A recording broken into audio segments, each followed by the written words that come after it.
We're recording. All right, it is Wednesday, July 27th. The Fed chairman is on the horn, updating the world on what's happening. The stock market is creeping up, 75 basis point, lots of stuff going on. We have a great guest today. But before we get started, let's ask our own Dr. John Sibley Butler for some music. They're working while I'm missing you, those healing hands of time.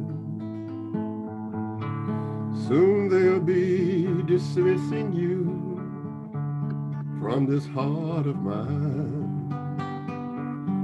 And I'll struggle through the mountain tops as though I were blind. I'll get over you by clinging to those healing hands of time. Bravo, bravo. Great opening, Johnny. How are you today, John Butler? How is the summer happening? Yes, I assume you're preparing for the school year already, perhaps, and lots going on that we're going to talk today. But how are you? I am fine. The summer is happening in lots of temperatures, as in 100 plus. And of course, the president did get the virus. And so that's back in the news. And he assured all Americans that they could be like him. So be careful. But at this point in time, you can be cured. And then, as you mentioned, the stock market is up and down. And the Feds are trying to, quote, keep us from a recession. So on the economic side is pretty interesting, but it's interacting with other things that's happening in the world.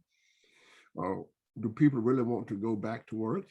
The National Science Foundation has a plan out, a research call for proposals to look at the digitization of the workplace and how it might change in the future and what that means for the competitiveness, if you will, of America.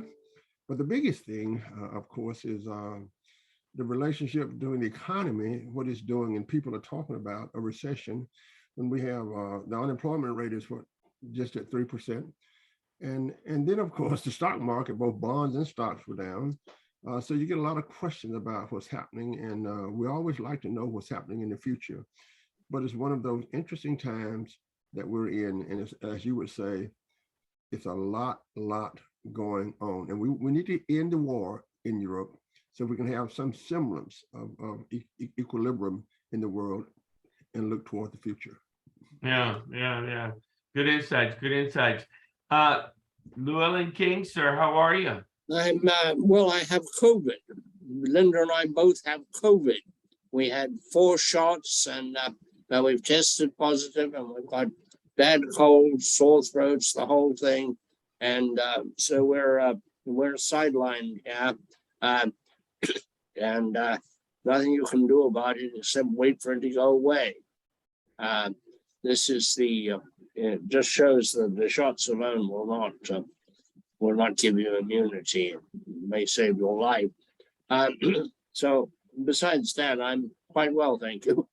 Excellent. Well, thank God for Zoom, so we can still be together even though. Well, that's right. Zoom has it has a lot to account for, but it has some huge uses. And this is the strange time we're in. The world is stumbling, and it's stumbling between its traditional challenges and its huge technological advance. Yeah. There is technology that can do everything everywhere. And yet we still have a large ground war in Europe. We still have a very bumpy economy globally. I think we're suffering from a fact that nobody is sure about the future. And there is no country or leader in any country that has any sense of where we are going. We have this strange relationship with China, which is an interdependence, even while there are appearances that they may one day be a mortal enemy. But at the moment, there is interdependence. I've been looking into the supply chain for precious metals, for for batteries. I guess precious is the wrong word, but lithium, cobalt, all those manganese, all those good things. And China has its hand in all of the producing places practically, and it's a big processor. When it comes to rare earths, they all have to be processed essentially in China. And yet China is very dependent on selling those things to the rest of the world. Yeah. It would have economic attack. So it's a very unusual and a strange low-grade hostility. Meanwhile, we're waiting for something to happen in Europe. If something has to happen, it can't just go on pounding a country into rubble. Either there has to be a political solution, or the Ukrainians at some point will accept some kind of defeat, because they can't beat Russia over time. They can in the short term, and they've done amazingly well. We have this tremendous dislocation in supply chains, like of which I've never seen. I was talking to a firm of constructors and architects, engineering architects, and they can't get simple boats. They can't get trucks. They have great difficulty in how they apportion their work, because they don't know if their crews, they work for utilities primarily, because they don't know if their crews will have the simple things to keep working, not the big things, not transformers and turbines, but things like boats and capacitors. It is a very strange time, and you can see it in the supermarket, you can see it all over the place. Supply chains are broken, and it's no good, as some people would say, that we're going to bring all our manufacturing onshore. It would be almost impossible. It would be very, very expensive, and we would have some of the most expensive goods and services possible. So we have to get the supply chains back in operation, maybe give them a little more flexibility, a little less just in time, but it's going to take a while. First of all, you've got to get some stability in Europe. You've got to get the Europeans through the coming winter, which looks very bad, and you've got to feed a lot of people in the world, and we may not have the food, even if we are very prepared to do it.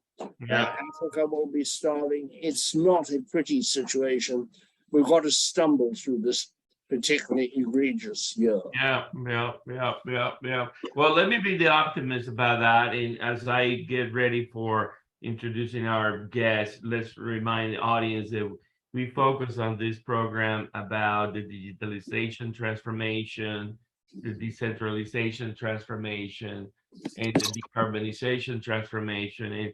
And as we're moving industrial sectors into the ones and the zeros, the whole notion of software and connectivity and managing all that is paramount. So let me introduce our guest speaker, Bryson Bort. Bryson, how are you, sir? Every day is a holiday. Look at him. Yeah, he's dressed up as a unicorn. So for those of you that don't know Bryson, allow me to share a little bit about his background. I actually met him not too long ago, and I find him to be a fascinating American. Bryson is the co-founder of the Many Things, and founder of many others. He's obviously the CEO and founder of SCYTHE, and he's also the co-founder of ICS Village. He's a senior fellow at the Atlantic Council, an advisor to the Army Cyber Institute at West Point, chairman and founder of GRIM, an investor in many companies, and a faculty at IONS, and many more. Prior to SCYTHE, Bryson was a division vice president at Mantac, a global IT asset manager at Smith's Group, and an U.S. Army officer on the 3rd Brigade of the U.S. Army. Bryson holds a BS in computer science from the U.S. Military Academy. At West Point, an MS in electrical engineering and computer science from UT Austin, another Longhorn, John Butler, Yeah, but he got that Florida thing on his resume. I'm an LSU Tiger. You can't have that Florida stuff. They throw shoes at our players. And MS in telecommunications managers from the University of Maryland and an MBA from the University of Florida. This guy loves learning and studying. Welcome to the show, Bryson. I'm actually not a fan of learning and studying. I'm a fan of doing. Well, that's clearly you were preparing most of your life for that. And so Bryson, you heard these two guys give a little update on things. You see the world from your lens. I'm curious, post-COVID, I think that I see COVID as an accelerator to digitalization of many things. And from the new trends of food delivery to many things that are emerging every day. What say you about COVID, the current economy in your world? Tell us a little bit about that. What do you see happening? Yeah, sure. Actually, I'm going to throw a real quick question to Llewellyn. If you've heard about the latest COVID variant, COVID over IP. Oh, you might get infected then. Be careful. What's going to happen to us when we all live in this connected isolation? Because it's not quite the same being on Zoom or telephone or anything else, although nobody wants to use the telephone anymore. I don't know why. But yes, it's an interesting change in our personal habits. As more of us work from home, we're going to have to rearrange social things. How are the kids going to meet each other? It was always at work. There's going to be a lot more line of sight in the supermarket as we seek mates and partners, etc. It's going to be different. Also, I wonder what it's going to be like in businesses. It's very hard to assess somebody's performance when they're not actually close to you. So promotion is going to get more complex.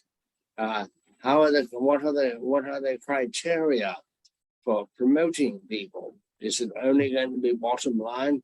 Is it only going to be output? It's very different when you work with people or than when you don't see them. I don't know if you've ever had this experience, but I have when companies in Europe and companies in America with American branches, it's never a good connection because they don't really understand, particularly life in America. I've advised quite a few publishing companies and it's not been easy. It takes adjustment. Well, when we're all basically in that situation, we're going to have to make a lot of adjustments, I think. And some people will be looking for jobs because they need people around them, simply that jobs where they can see other people. So I got an email this morning from a man who had worked at Dell Labs or its successors. And he said, he's been working at home since, I don't know, since 1970 or something. No problem. But that's an exception. Most of us are not fully adjusted to the new schedules and the new isolation. Yeah, let's hear it, Bryson. What say you about what's going on in the world? Sure, I've got three components there. The first is Llewellyn made a comment about folks not using the phone anymore. And this is something that we have that relationship with technology, that there are intergenerational differences in communication. Mm-hmm. Absolutely. Tends to be the older generations resent the younger generations for using a different approach. As Llewellyn said, I don't understand why folks don't use the phone anymore. I'm at the age where I'm like, don't call me. What are you, a psychopath? Just send me a text. And then we have, so things keep changing. That's right. And it's not that it's better or worse. It's just different. And I think we have to learn to accept that. And that's harder when most of us are used to having done something for a long time and we're in typically management or leadership positions. Mm-hmm. The second part around virtual. So the first opportunity I had to work in a virtual environment was the global IT asset management position I had at Smiths Aerospace and Defense. and I built a global department across multiple countries.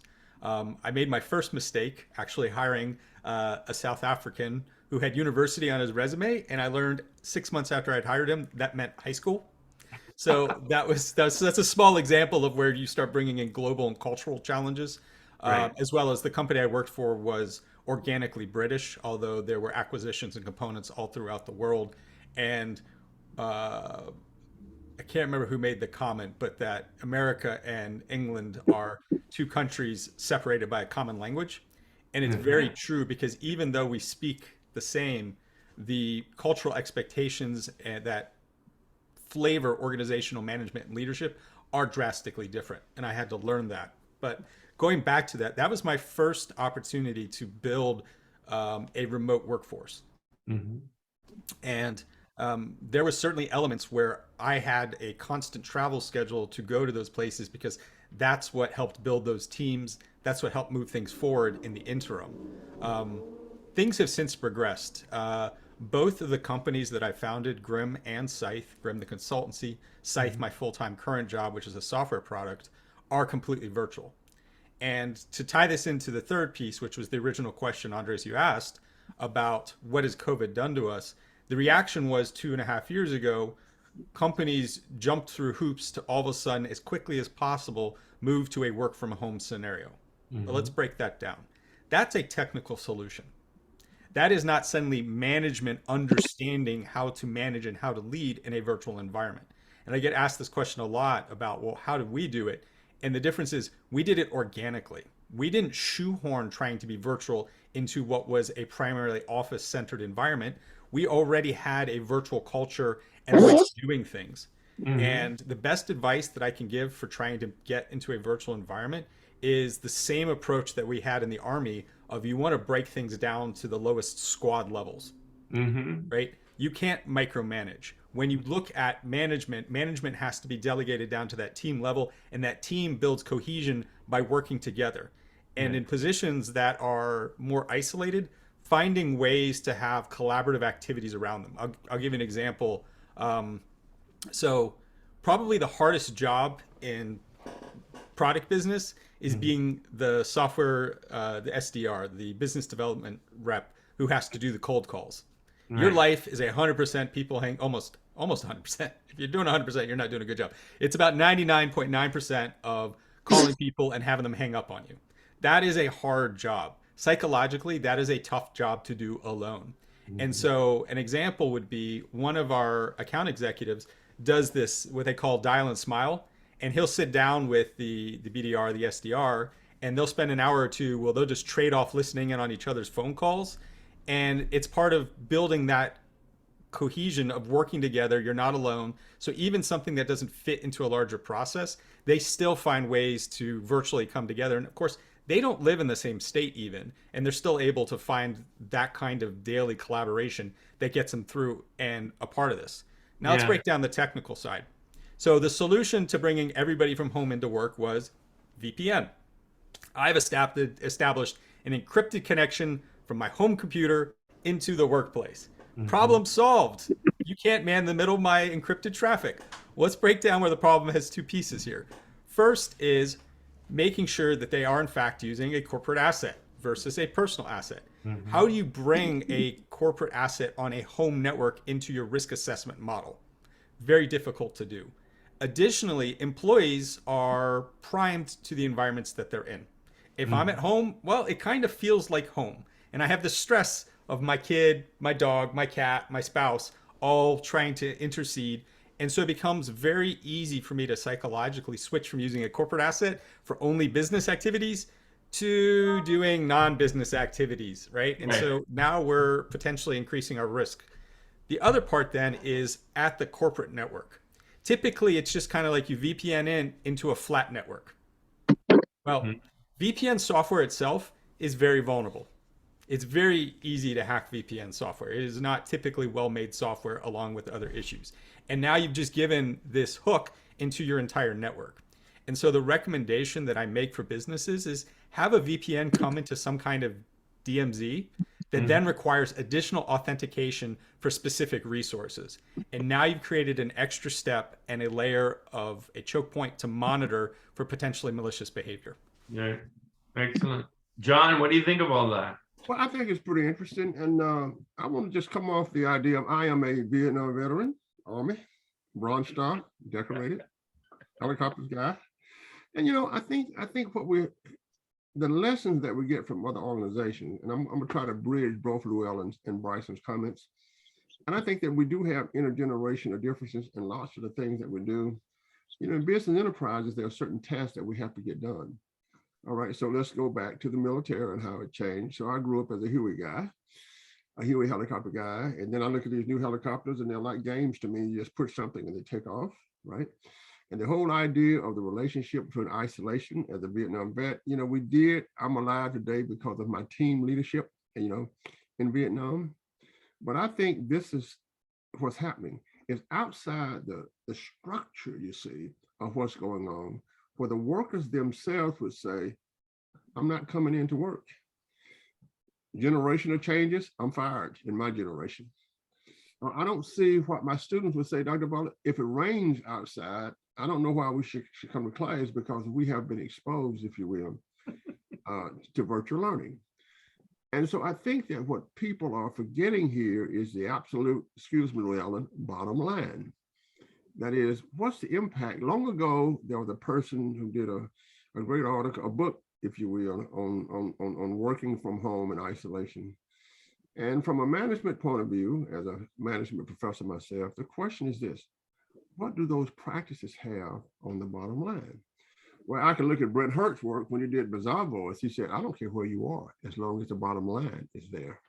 When you look at what my good friend did with Whole Foods, John Mackey, he said, well, we hire people and we look at them, and if they interact, we're going to hire them. So we have to put together what's going on in the world of work with the production of what it actually does.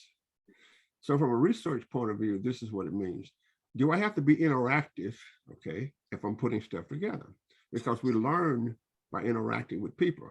There are some jobs, of course, where you can do it by yourself. You can be isolated by yourself, and there are some jobs that you cannot. What we have learned, Bryson, on this program is that the new business models that follows the technology are just off the scale. They're off the scale in the military, I might add. And Bryson, I want you to know, I wrote the leadership manual for the military back in the late 70s, if you will.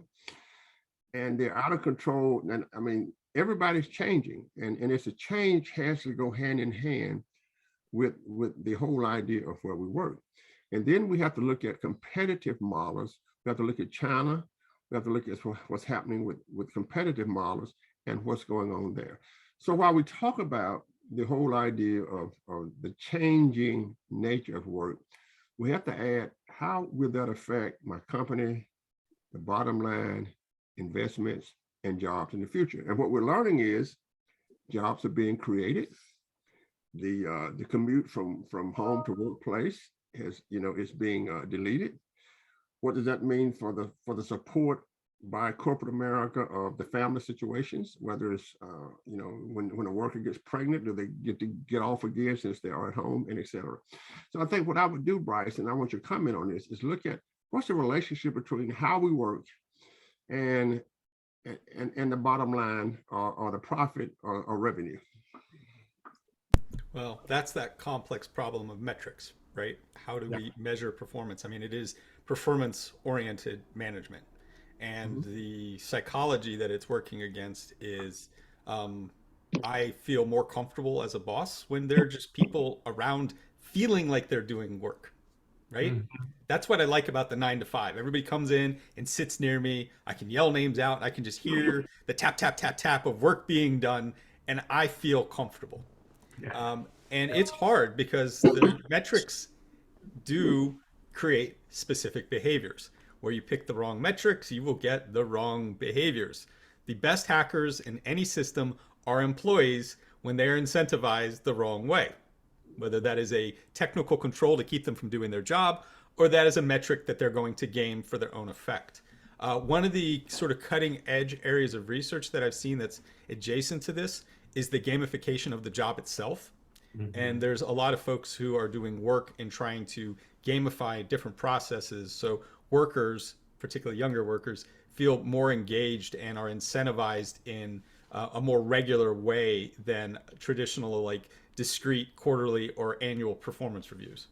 Yeah. Well, I'd like to say that I think that you lose a lot with you working alone, because you lose all the tertiary information, all the stuff that goes on. Hey, that's a better idea. Why don't you do it this way? Or, way back then I saw it done that way. This happens all the time. And Johnny may be surprised to know that I too had a company, which I sold quite satisfactorily, Johnny. I'm glad you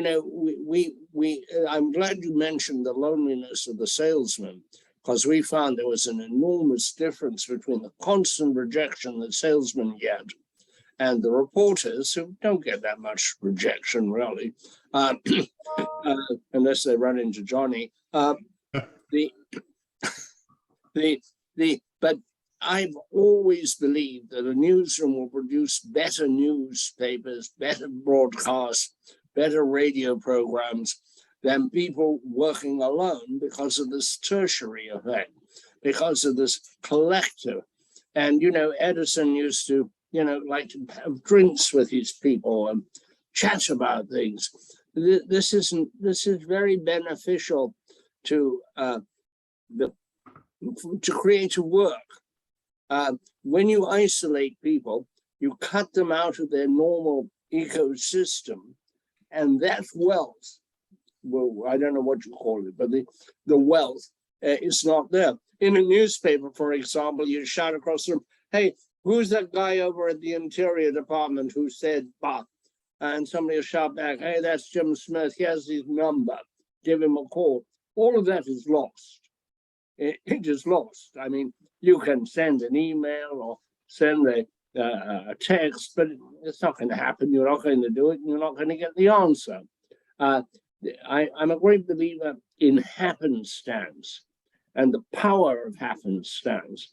And if you isolate people, you attack the power of happenstance and you almost eradicate it. And I think that that's going to show up in a different kind of productivity, probably an impaired productivity, and also an impaired creativity. That's what I think. So let me step in real quick and remind you all and everybody of some highlights of the acceleration of the things that we track around digital transformation in telecom. So the latest of telecom, AT&T has added 316,000 net AT&T fiber subscribers during the second quarter. At the same time, Verizon has a terrible quarter and reduces their yearly forecast. SpaceX and Skylink is running and growing very fast. Private 5G networks everywhere. City of Brownsville just approved a 90 million broadband fiber project where the city owns the middle mile. On smart buildings, Samsung is proposing a $191 billion semiconductor project in Texas in multiple cities. 191 billion to make chips in America. Jacobs wins 3.9 billion NASA project for going to Mars. DOE signals intent to make building energy codes more efficient with a $225 million investment. DOE wants every building in America to be zero energy. Smart cities. TxDOT to present plan for EV charging network in Texas, $400 million investment in new EV charging stations. Coral Gables, Florida deploys drones designed to respond in emergencies sooner than police. I wonder what network they're using, how's the cybersecurity in that. The struggle to find a public toilet. There are no public toilets in America. San Francisco autonomous vehicle robotaxi service put in market by GM's Cruise, failing. And then on energy, DEWA, Dubai Electric Water Authorities, launches the first automatic smart grid restoration system, 100% self-healing smart grid to manage the power system, first of its kind in the world. Jacobs wins $310 million UK nuclear site project. New Bloom Energy fuel cell factory expected to produce over 1 gigawatt of fuel cell units shipping starting next year.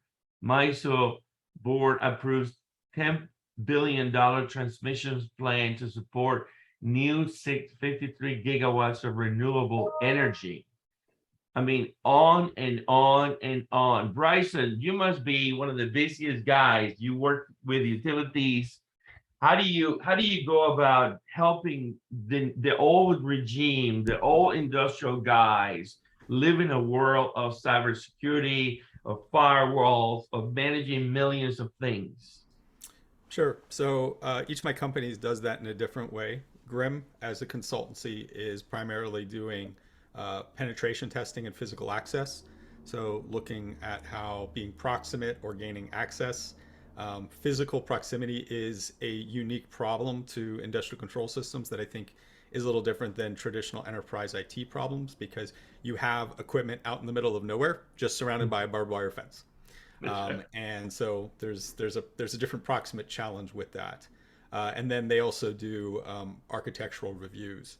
At my current job, our software platform allows utilities, manufacturers, and other asset owners to unify their risk assessments across IT and OT. So let me break that down. If you know industrial control system environments, you probably have heard of what's called the Purdue model. And the Purdue model is 5 levels breaking IT, a DMZ of controls, and then different layers of the actual control systems, which are where the rubber meets the road, right? Physical things happen from a PLC telling something to open or close or to change. And I find that the starting problem is that gives folks a false sense of defense in depth. Look, I've got 5 layers of architecture. Doesn't that feel more secure? And the reality is that it's actually condensed into really only 3 areas from an attacker perspective. Enterprise IT is obvious, and all the same challenges you have in a traditional IT environment are the same challenges that they have. Asterisk, let's get back to Colonial Pipeline and what happened there. Then the second part, which is what I call the beachhead.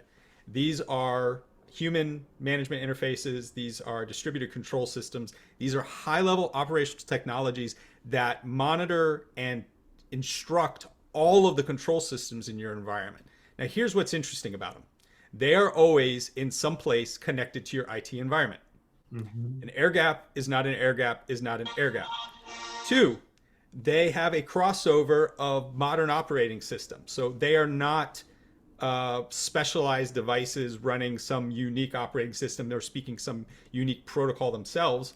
They can translate those, but they typically speak higher level Linux or Microsoft, which means the malware that works to get into the IT environment works to get into the beachhead. So the high level operational technologies. And then from that point, the network is effectively flat and it can talk to all the levels of operational technologies, which means that's effectively collapsed into one level. And so where they use our software is being able to, like I said, to unify that understanding of the IT and the OT together at the beachhead level, because that's really most of the level that an attacker needs to be able to go to do access and or impact. Right. The reason I put the footnote on Colonial Pipeline is a lot of the examples that we see a traditional industrial control system asset owner, the operational technologies themselves are not directly affected, and yet they are.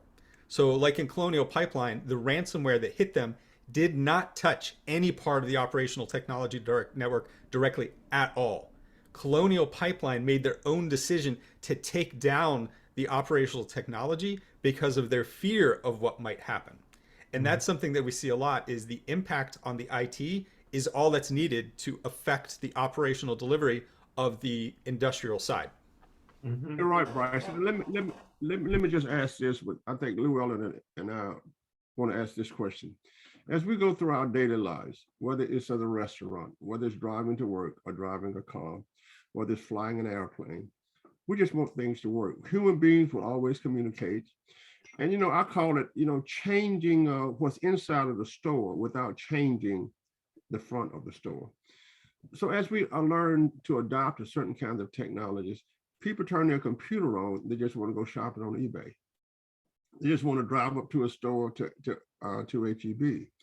So as an everyday Joe, if you will, on the going to work, and it's like the electric.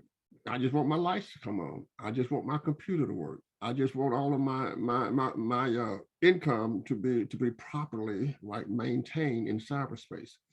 So what do you see in terms of the major problem to the person who is going through their everyday life? They wake up in the morning, they turn their car on. They're not interested in the mechanism of the car.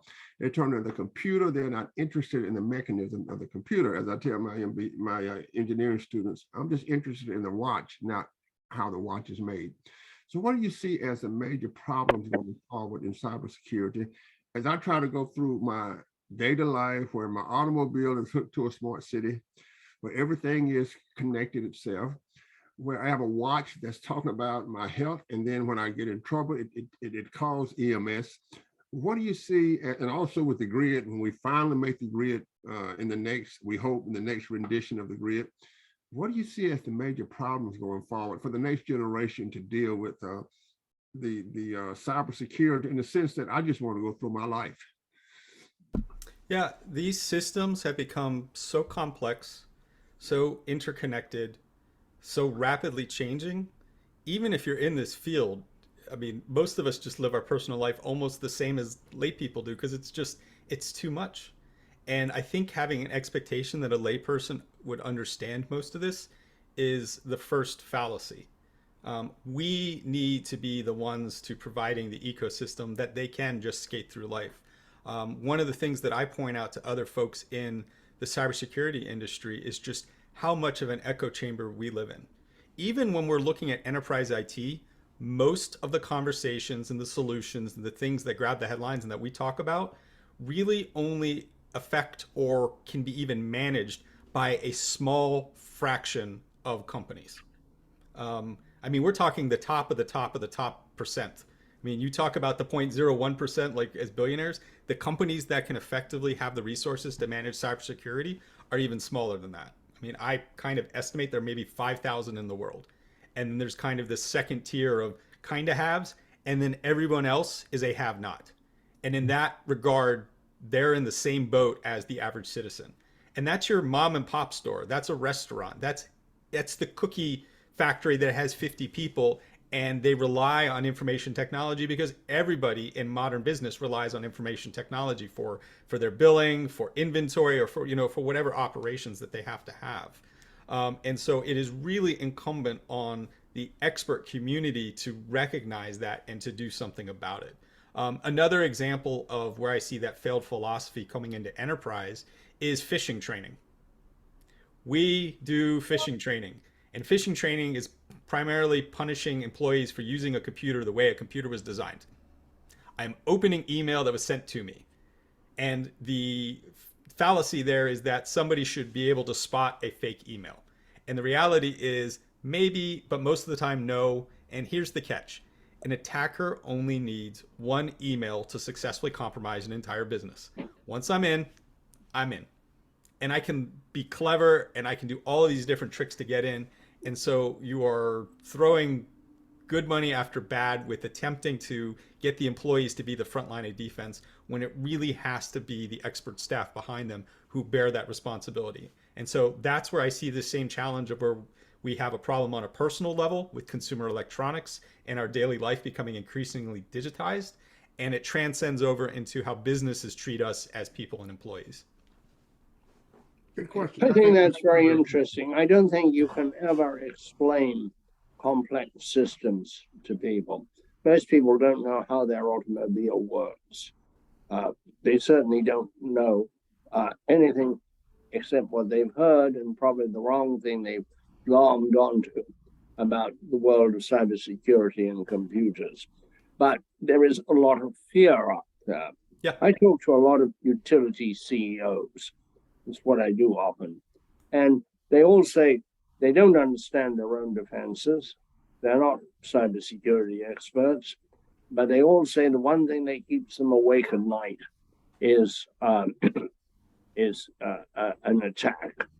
And I would say quite reasonably that it should keep a lot of people awake at night, because we don't understand the dimensions of the threat, and we haven't quantified the consequences if a large part of the grid were taken down.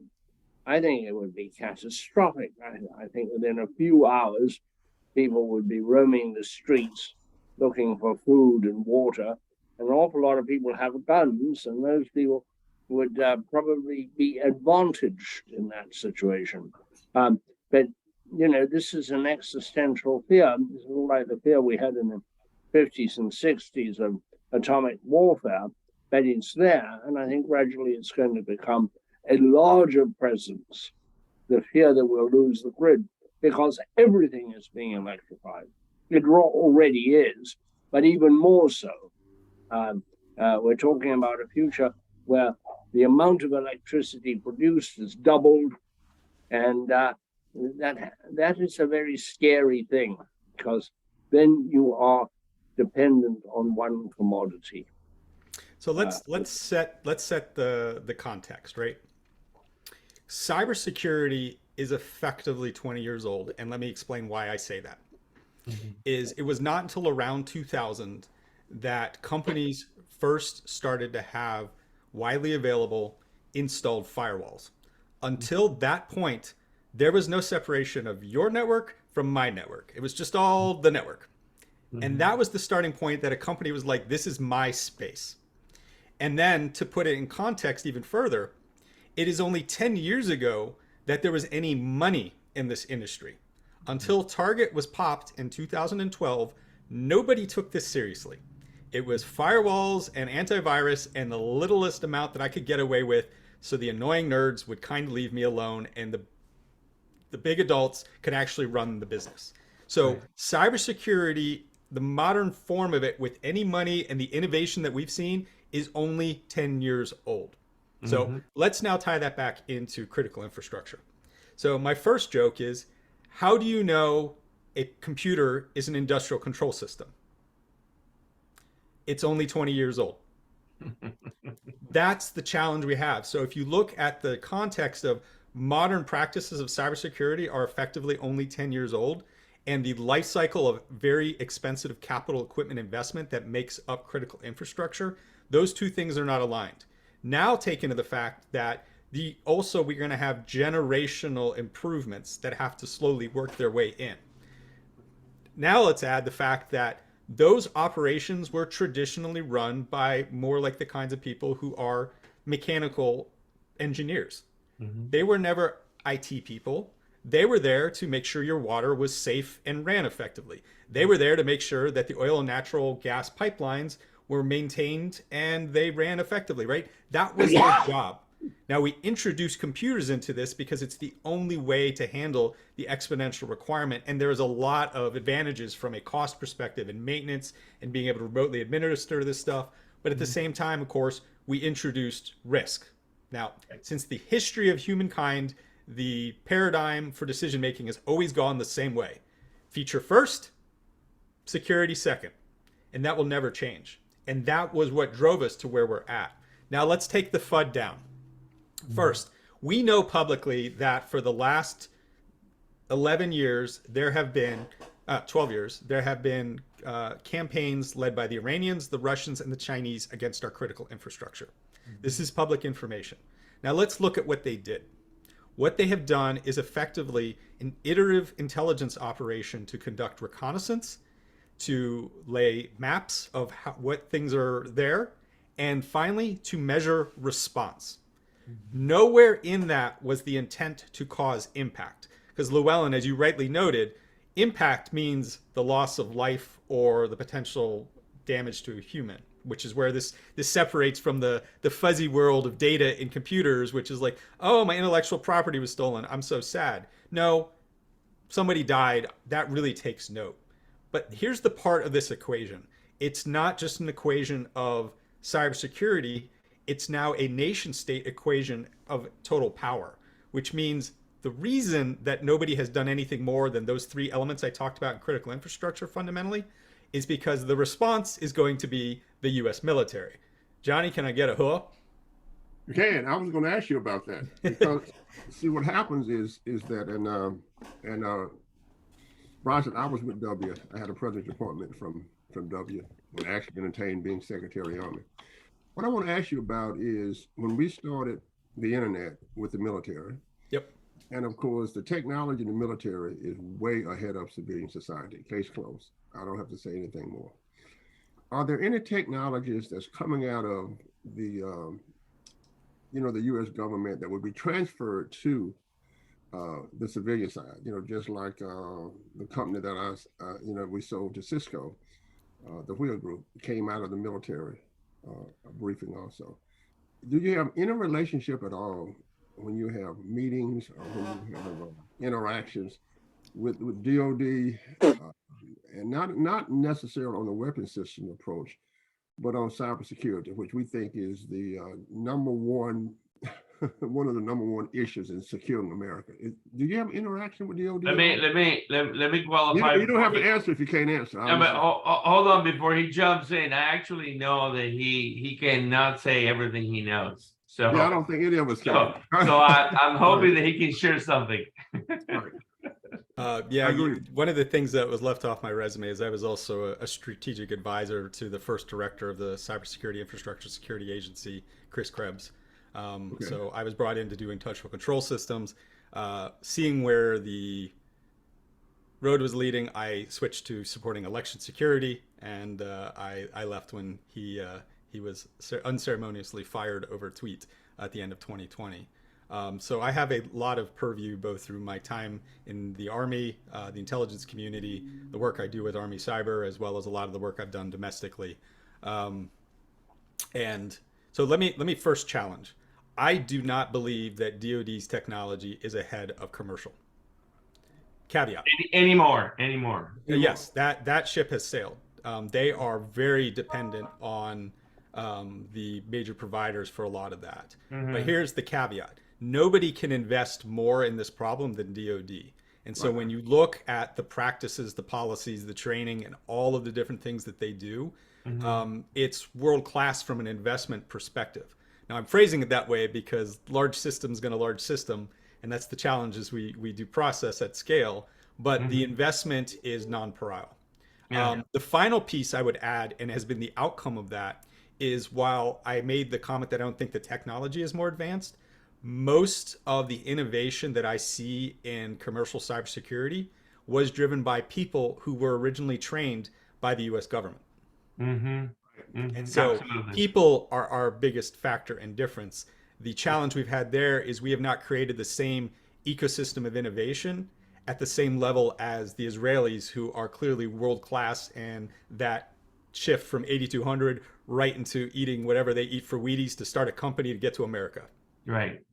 So I have two questions real quick, Bryson, that I want to get your insight in, again, whatever you can share. Two things. Number one, Mark Zuckerberg got crushed in front of Congress, and his answer was, as I understand it, behind the scenes, he had meetings with his team, and his team and him, many people in his team and him thought that the partnership that they had with the NSA and the federal government was a great partnership, and that the answer, and that everybody knew what was going on. And according to the insiders that I know, is that it turns out that no, nobody knows what's going on, and we are alone on this. So he went in Congress and committed, after being crushed the next time that he went, and committed they're going to hire 20,000 cybersecurity experts, so on and so on. What's your take on what really happened there? And are we really like don't know what's going on anymore, and the battle is so complicated. Sure. Question before I answer: what is this show rated? PG, PG-13, or R? R. R. Okay. So Mark Zuckerberg is a fucking nerd who started a fucking technical pet project while he was a fucking college student. Do we have any fucking surprise that the idea got ahead of him and away from him like it did everybody? Right? We spend so much, and including this conversation, has been around the technical aspect of technology. Right. And social media is the greatest threat to our national security because it is I don't want to say it's the free form release of ideas, but it is the weaponization of ideas. Free speech has been undermined by weaponization. And that happened in 2016, and nobody stopped it. And so it's not fair to criticize Zuckerberg in particular, other than he was the author of that destruction. He didn't know, and nobody else did. So it's not really his fault, other than he created something that got out of hand in a certain way and created a different level of challenge than we had ever understood. But do not let it slip by. The problem of disinformation has torn this country apart and continues to do so. And I ask anybody who has strongly held beliefs to really try to think about where those beliefs came from, because a lot of them came from outside of this country and just were wrapped in a particular package for you. Right. Bryson, But real quick, Llewellyn, hold on. So Bryson, again, I used to believe, I was in telecom for a long time before I got into energy in 2000, that the NSA and all our capabilities were way beyond everybody. No longer. No, so that's a different question. Okay. Right? There's two aspects to this game. There's what I can do to you, and there's what you can do to me. Right. Right? From what we can do, we are the best. Right. From the fact that we are the #1 economy, and the #1 economy rests on digitalization, we are also in the biggest, glassiest house of all time. So now we're more vulnerable than ever. We are more vulnerable because we are bigger and more dependent on it. And it was not until 7 years ago that the US government changed its strategy to pull the private sector into part of the problem. Okay. Before that, hey, unless they're going after DoD, you're on your own. And that's only 7 years old that we've changed that, and is what led to CISA coming into existence. And keep in mind, CISA is only 3 years old. Right. CISA is 3,000 employees. That is where we are today on a domestic center of cybersecurity for response. Right. Quick question. Hold on. Quick question. Your take on Stuxnet? Lots of rumor that we created that to harm that project in another country. What's the question? Well, I mean, are we accelerating that battle ourselves, or are we finally being met up or equal footing? Let me answer that in a different way. So the real question there is, how can the United States employ cyber just like any other national capability to derive a positive outcome to our strategy? Right. And here's the challenge, right? Look at Russia. Who runs Russia? One man runs Russia.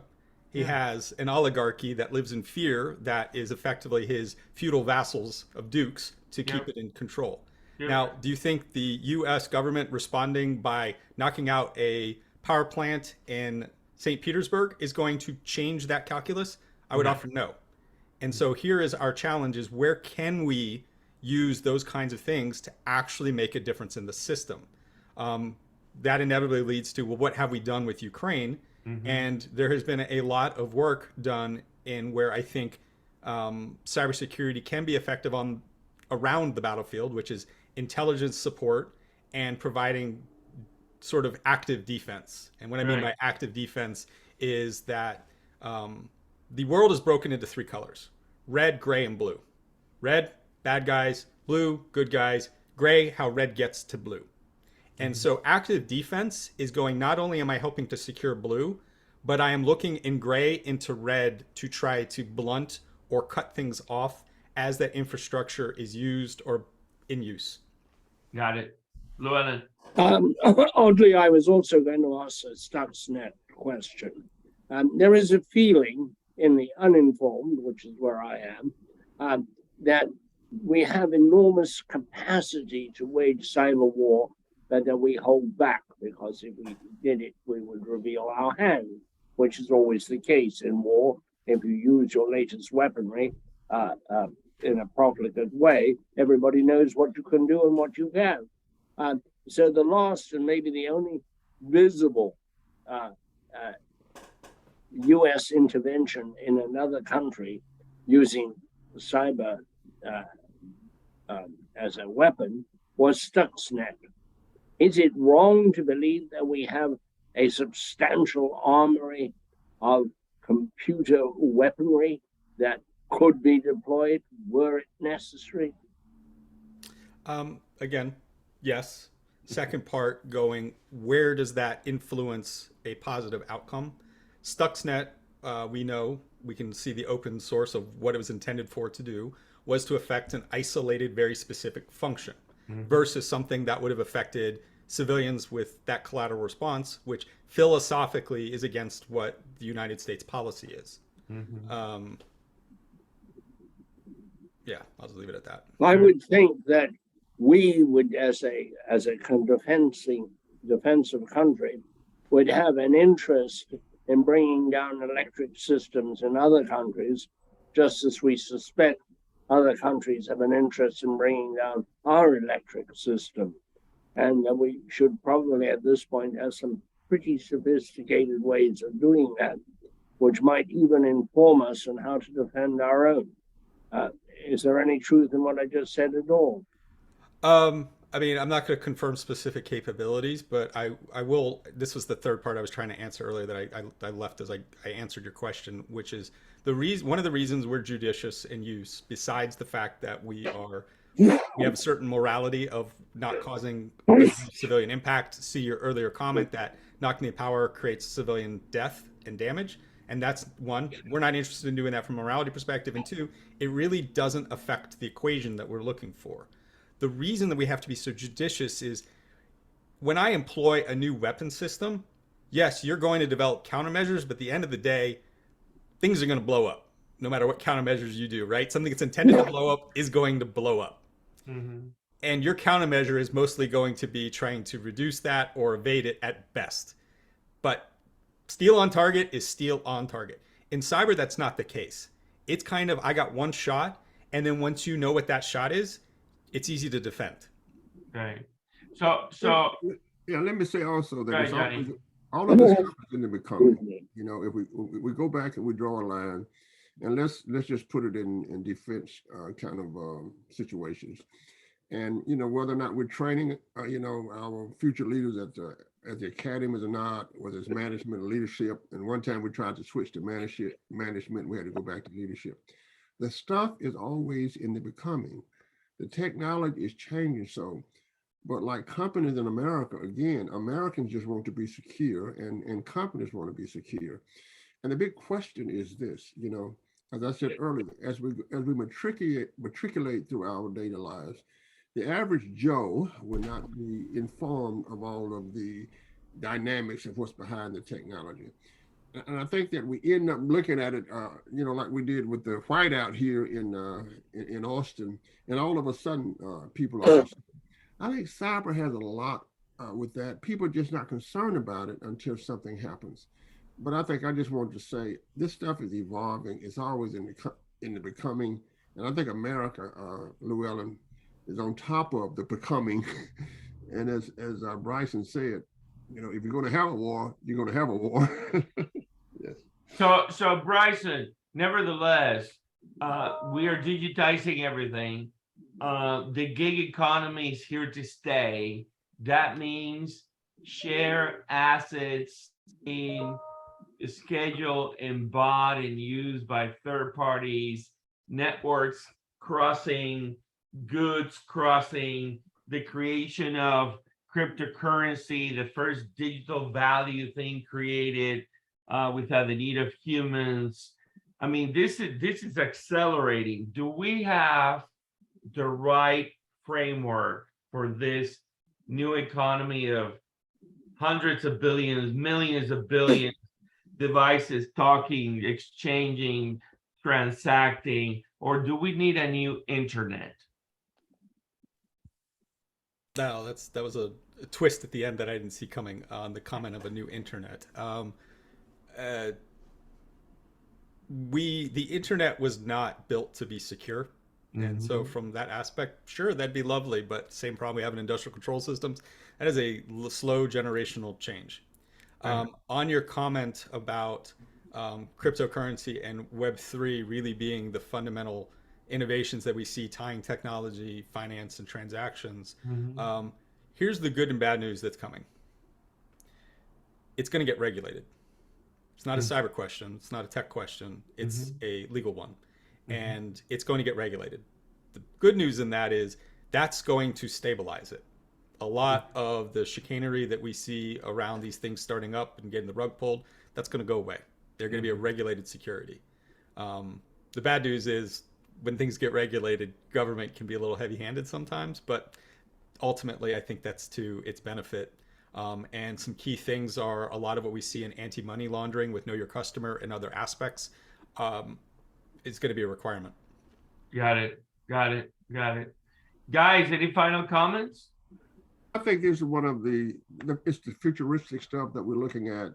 And with the intergenerational stuff, the next generation will be so accustomed, just as we go down the highway now with stop signs. In America, we like to put stop signs up before, after there's an accident. But I think that the security is related to how we do things. Bryson, I can remember when television came, I was 7 years old, I guess, and they said, well, we never have to go to school again. We can all stay home and watch television. When the telegraph came, if you go back and look, we were concerned with security there. We certainly was concerned with the telephone and the wiretappings that we did. So I think it's not only related to, and this is what's different, the security of America, but it's also related to the security of our economic way of life. And that's very, very important, because if it went down, let me tell you, with the banks, everything is digital, it would be an interesting mess. Thank you, Bryson. Great guy. And thank you for your service, I might add. Johnny, I just have one question for you. I see in my email you sent me a PDF. If I were to send you a PDF back, would you open it? If I knew you, if it was you, well, actually, the University of Texas would flag it. And they would ask me if I knew you. Yeah. Good one. Llewellyn? You can open it, you might learn something. It does. The problem with the internet, it's so useful in every place, but it also makes the individual feel very irrelevant.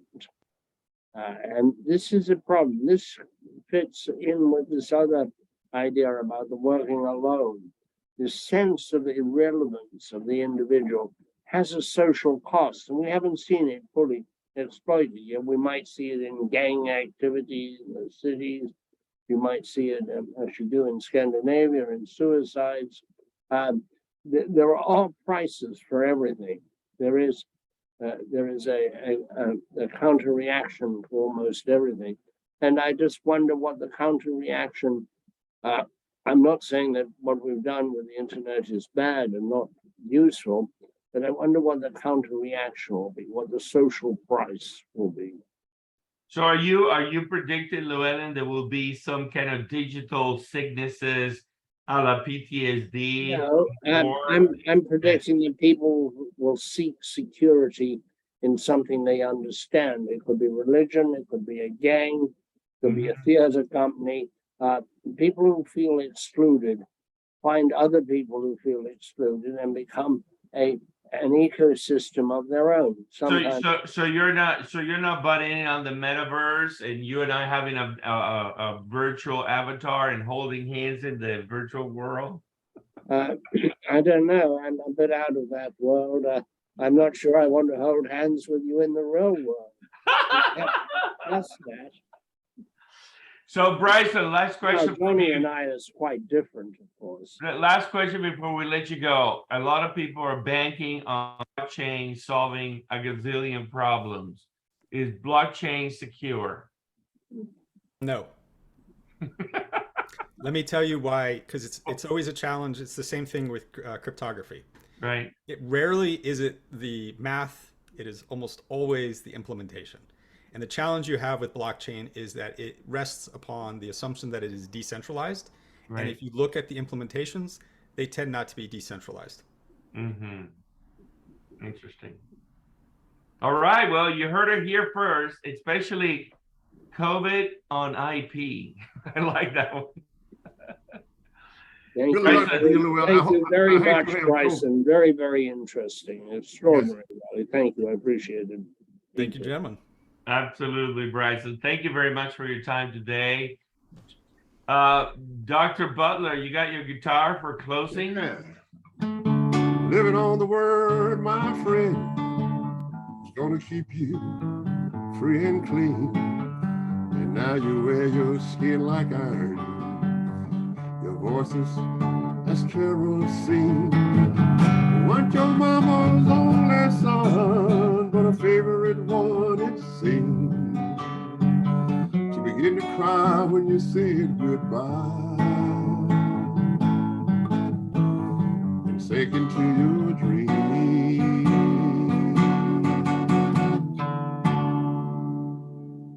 Thank you. Thank you. Oh, did Bryson leave us already? He had to go. He had to go. He's a busy man. He's a busy man. That was good. You know, it's very, very good. I thought it was very, very good.